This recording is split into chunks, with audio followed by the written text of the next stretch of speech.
Hello, I'm Sheikh Izhar Elahi. With over 2.5 decades of experience in designing enterprise-grade technology, solutions, and delivering AI-driven transformations for global companies, I have seen firsthand how innovation in healthcare is as much about trust as it is about technology. Today, I am going to take you deep into how AI can revolutionize healthcare while protecting patient privacy, not from a theoretical lens, but from the ground reality of what works, why it works, and how cutting edge enterprises are doing it right now. So, the first thing is the real privacy problem in healthcare AI. Let's start with the uncomfortable truth. Healthcare data is highly fragmented, highly sensitive, and heavily regulated. Laws like HIPAA in the US, GDPR in Europe, and regional equivalents in the Middle East and Asia strictly prohibit centralizing certain patients' data, especially when that involves moving raw medical records across hospitals, labs, and borders.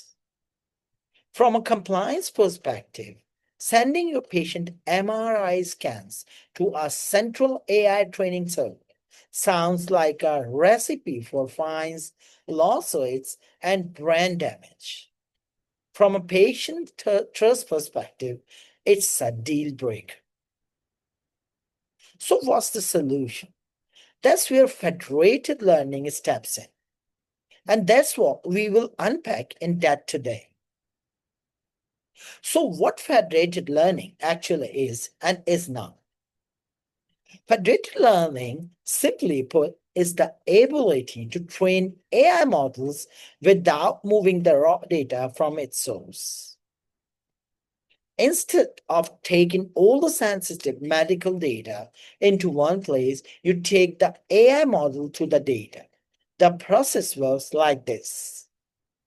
A central server holds the base AI model. That model is sent securely to participating hospitals or research centers. Each institution trains it locally using their private patient data. Only the model's learned parameters, not the data itself, are sent back to the central server. The central system aggregates these updates into a smarter, more accurate global model. No raw x-rays, no lab results, no patient identifiers ever leave the hospital's secure environment. The third important thing is about the modern stack making this possible. In the early days, federated learning was mostly academic research. But now we have production-ready tools from big tech and cloud providers that make enterprise-grade deployment feasible. Here's the 2025 ready stack. If we talk about TensorFlow Federated, Google's open source framework designed for real-world federated learning implementations in sensitive industries like healthcare. Also, Google Cloud Platform, GCP, is specifically Vertex AI combined with confidential VMs to ensure that even the aggregated model updates are processed in a trusted execution environment. Amazon's SageMaker with federated learning support. AWS has now introduced native tools for orchestrating distributed training jobs, making it possible to coordinate secure model updates across multiple facilities. Also, advanced privacy layers, differential privacy, and homomorphic encryption to ensure that even the model updates cannot leak identifiable patient patterns. This is not just tech hype. It's the exact toolkit I have seen deployed in multiple hospital collaborations and cross-border research projects. where compliance teams are sitting in the same room as the data scientists. Let's talk about the real world use case, diagnosing without centralized data. Let's take an example. Imagine three hospitals in three different countries working on an AI model to detect early stage diabetic retinopathy from retinal scans.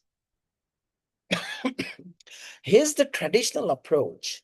Send all retinal scans to a central cloud server, train the model, then send results back. This fails in most jurisdictions due to data residency laws. Here's the federated approach. A base model is shared with each hospital. Local training is done within their secure network.